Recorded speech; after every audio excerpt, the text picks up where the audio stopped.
शरद पवार, राज्याचे मुख्यमंत्री एकनाथ शिंदे आणि उपमुख्यमंत्री देवेंद्र फडणवीस या दोघांची भेट घेणार आहेत। या भेटीमागचं कारण काय आहे तर राज्यातली दुष्काळी परिस्थिती। राज्यातल्या दुष्काळी परिस्थिती संदर्भात शरद पवार या दोनही नेत्यांसोबत चर्चा करतील। अद्यापही शरद पवारांची आणि या दोनही नेत्यांच्या भेटीची वेळ निश्चित नाहीये, पण ही भेट होणार असल्याचं कळतंय।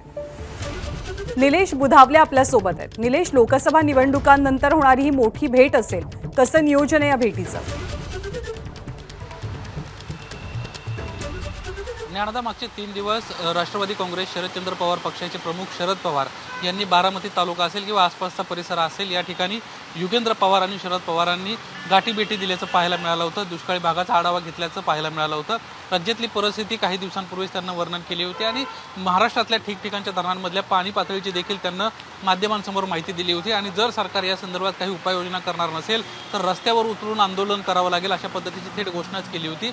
या सगळ्या पार्श्वभूमीच्या ही सगळी पार्श्वभूमी पाहता आता शरद पवारांना थेट मुख्यमंत्री एकनाथ शिंदे आणि उपमुख्यमंत्री देवेंद्र फडणवीस यांच्या भेटीची वेळ मागितलेली आहे।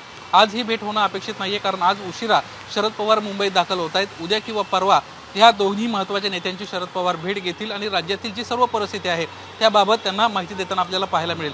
लोकसभा निवडणुका होत आहेत आणि त्यानंतर शरद पवारांना आपलं जे काम आहे ते सुरूच ठेवल्याचं पाहायला मिळत आहे। विधानसभा निवडणुका जवळ येताना कुठंतरी लोकांमध्ये जाऊन हे सरकार उलथवलं पाहिजे, शेतकऱ्यांचं सरकार आणलं पाहिजे, अशाच पद्धतीची भूमिका त्यांची मागच्या 3 दिवसांमध्ये आपल्याला पाहायला मिळते। आणि या सर्व पार्श्वभूमीवर शरद पवारांची हे येत्या 2 दिवसातली जी भेट आहे ती अतिशय महत्त्वाची राहील।